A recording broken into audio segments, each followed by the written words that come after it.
এই জয় আমার কাছে ব্যক্তিগত।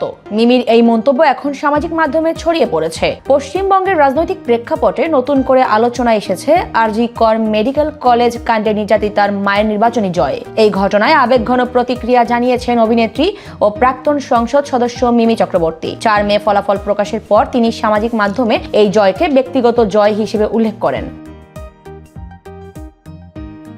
আরজি কর ঘটনার শুরু থেকে সরব ছিলেন মিমি চক্রবর্তী।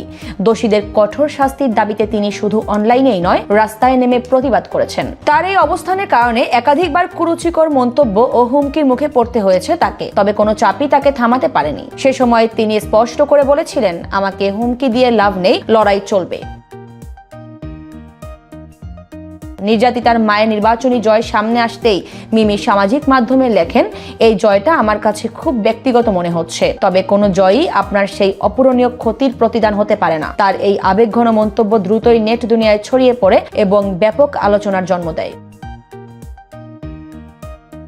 উল্লেখ্য, 2019 সালে তৃণমূল কংগ্রেসের টিকিটে যাদবপুর কেন্দ্র থেকে সংসদ সদস্য নির্বাচিত হয়েছিলেন মিমি চক্রবর্তী। তবে 2024 সালের লোকসভা নির্বাচনের আগেই তিনি সক্রিয় রাজনীতি থেকে সরে দাঁড়ানোর সিদ্ধান্ত নেন এবং দলনেত্রী মমতা বন্দ্যোপাধ্যায়ের কাছে ইস্তফাপত্র জমা দেন।